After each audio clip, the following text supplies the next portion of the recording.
much. I'll try to be very brief because we're late and everybody wants to go to lunch. My personal experience has been as a correspondent in Washington. So I was always at the annual and spring meetings, and because I've come mainly from Greece, not Cyprus, the story was gloomy, a lot of criticism about what Greece is not doing. I remember a lot of times being in Paul Thompson's office, whom I know better than I probably wished, but discussing, we had almost, I would call it a friendly relationship, and we were discussing about how Greece has changed. So many prime ministers, so many finance ministers.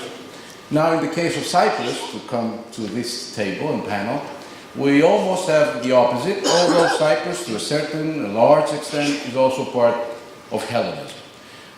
In Cyprus, you had, during these 5-6 years of crisis, a serious, steady government, and I don't want to compliment the person who is here on the panel, but from what I hear from the IMF, the ECB, ESM, I guess from everywhere, he showed steadiness. He did what he said he would do, as opposed to many cases in the Greek case. So I think a lot of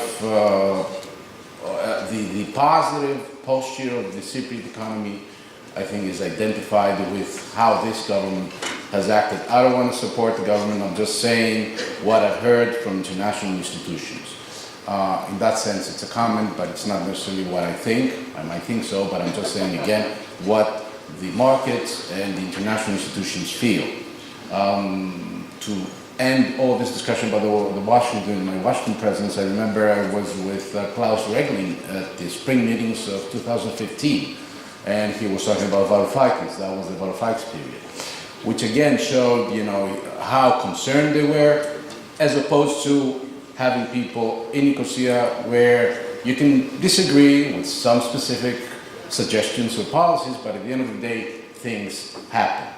To be fair to the Greek, the other Europeans, or the Cypriot sides, the institutions also made mistakes. The IMF did a little bit with the multipliers. Blanchard in Tokyo was there, accepted some of the blame. ESM, it's great. I hope, I wish it was there before, because Greece maybe paid a higher price than it should have. But anyway, I think Cyprus is a success story. One big issue that I hear is the illicit financing. That's a major issue that you hear in corridors in Brussels, Frankfurt, and Washington, to just name 3 major cities. I hope, I wish I would, maybe questions will deal with that, but I can offer the first question to the minister if enough is being done, or what is being done about that issue that I know the Cypriot government has been, to a certain extent, criticized about. We all know the situation. Finally, I don't want to make the comparisons with the Greek situation, but I have to because I come from there. I can say I'm jealous, although I'm a journalist, I'm not supposed to be jealous, how this country was able to deliver, if that's the right word. And as I understand from the numbers, I'm not that good with numbers either, but it's in growth mode, it's not creating deficits, employment is in the right trajectory, so everything else being equal, and if you add to that equation the energy part, which could be big, although in this part of the world we usually are, we go ahead of the curve, but it looks as if, given what was said in the previous panels, it might be quite big. I don't know how huge, but quite big. It could add to this positive trajectory. I just hope it does. And as I said before, I would appreciate the answer to this question that I posed about how big an issue is the illicit financing, and what thoughts or what measures are you working on?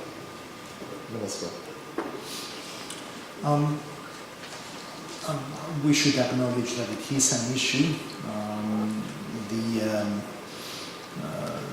the reputation of Cyprus as a credible financial center has been questioned, but I do feel, and I strongly believe actually, that this is actually a representation of the past and not of the present. It was an area where probably progress has been more significant than any other. We know, and we should acknowledge, that banking practices maybe 10 years ago were very lax. That was not something which worked in the favor of our economy. In fact, it was something which fueled the banking sector imbalances.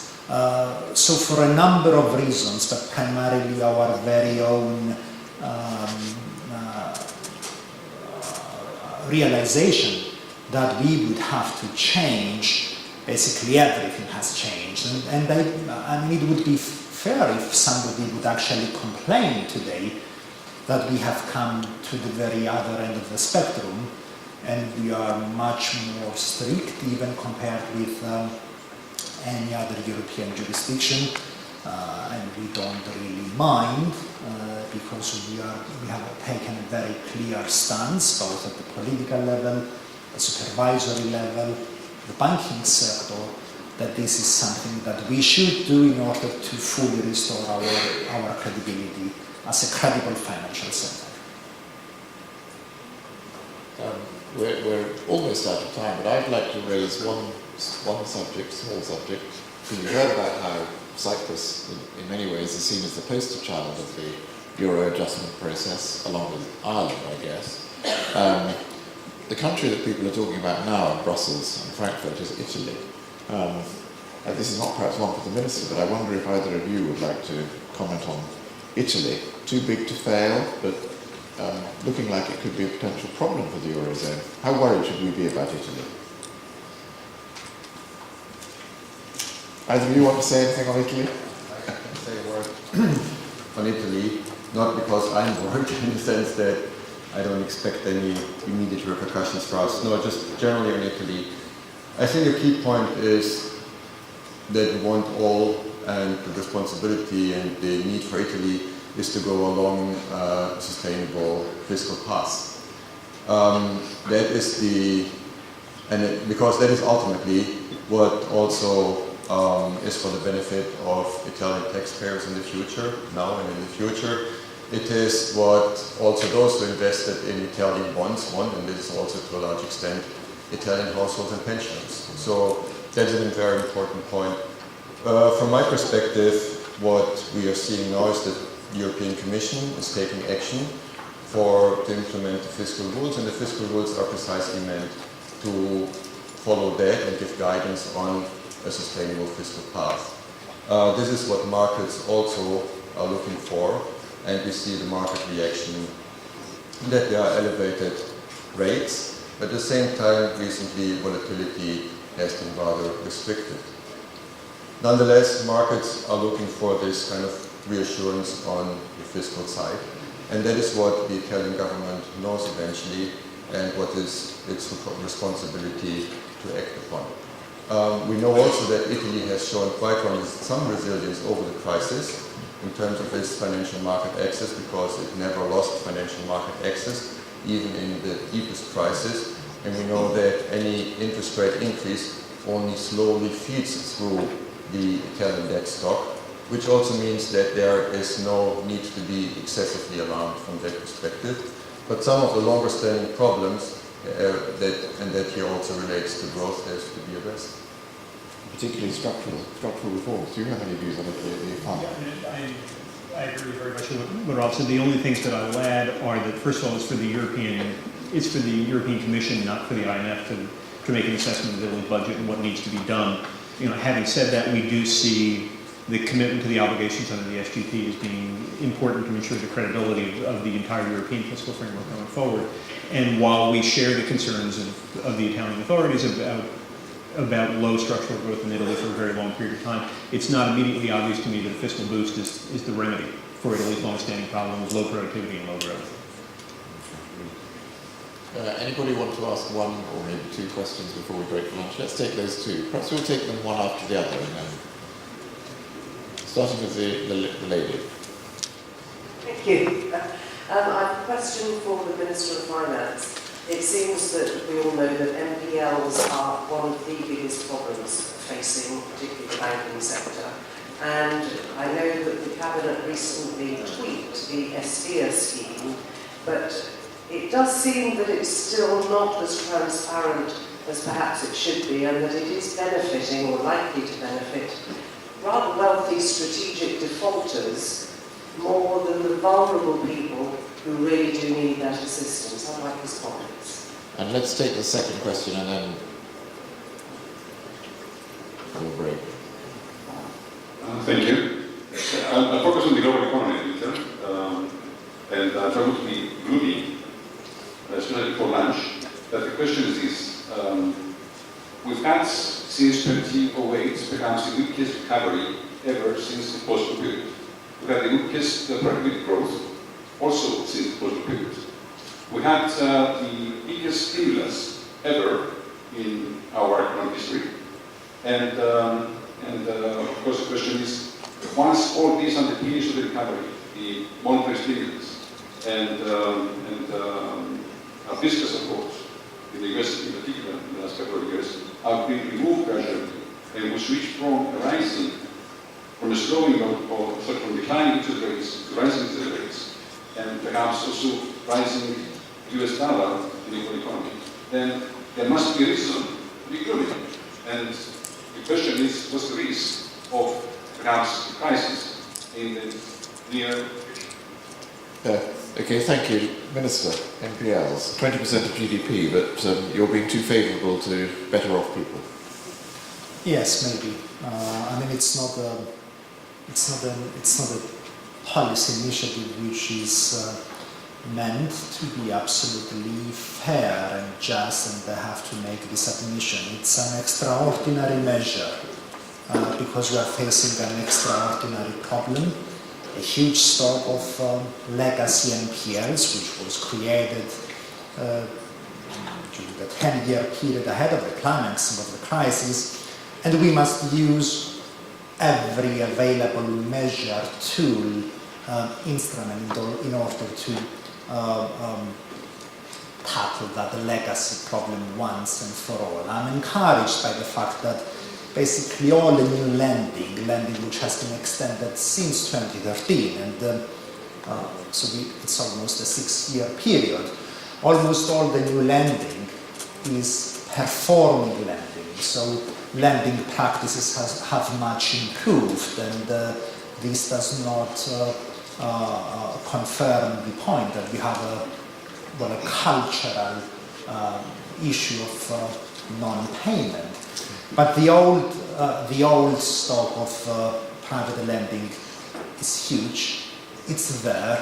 We have to tackle it. We have to employ every tool, and this is yet just another means, another instrument in order to tackle this, to tackle the stock. It's not perfect. I know. I mean, let's not discuss the obvious, but we have to. Those are where this is where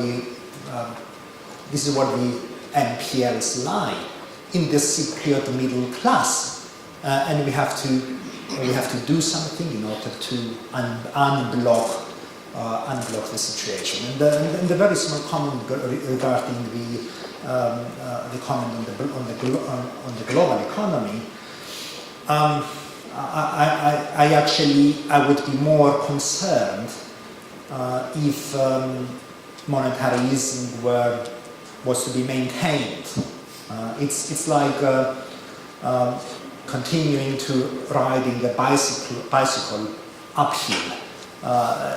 You will make the day of reckoning even more difficult if we don't gradually ease the policy, and I think now is the time. Probably this should have started a year or two ago. It was useful, it was needed at the time, but we should be able to move on and to ensure the growth of our economies without this boost. That's a nice Easy, yes. Economist, do you have a view on gloom? I mean, Alistair Darling was quite gloomy yesterday.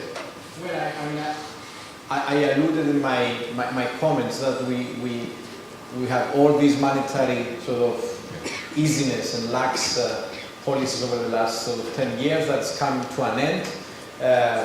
In Europe, at least, public debt is much higher than it was 10 years ago. So if there is, my concern is that if there is a crisis, the space to respond from a fiscal or from a monetary perspective is pretty tight. And that's why I talked about Cyprus and Europe, but I think that's relevant to any country. I think now it's the time that still the times are good, is to go ahead with bold structural reforms. We need to address the issue of productivity and competitiveness and the sort of innovation that needs to be fed into the economy to create new jobs and new sectors now rather than later, because crisis is bound to come again globally, in Europe, I don't know, in Cyprus, and we have to be ready. And we don't have space on the monetary level, we don't have space on the fiscal sort of level, and then so we need a space in terms of productivity, competitiveness in the economy. I mean, I think that's exactly right. I mean, first of all, are there risks of another downturn? Sure. And I talked a little bit about what some of those risks are. Concerns that the trade war could escalate and that this could have an impact on investment decisions. Concerns that monetary policy in the U.S. might tighten faster than people expect, and that this could lead to a redirection of capital flows that will be problematic for a number of emerging market economies. So there are risks out there. The point I was trying to make about gloom is that yes, risks have gone up. Yes, there's less room to respond to a shock now, but the conditions are still appropriate for beginning to undertake this sort of policies that should have been done some time ago. But the best time to plant a tree is 20 years ago. But that's not an excuse for not going out and planting them now. The process should have started in Europe more quickly than it did, but the situation in Europe has not yet reached the stage where policymakers should say to themselves, well, we missed our chance, there's nothing we can do now. Now is the time to begin making policy decisions that will help rebuild these buffers so that there is more room to respond to a shock when it does come. And I can't tell you when that shock will come. I can tell you with a pretty high degree of confidence it will come someday. Absolutely. Okay, thank you very much to the panel.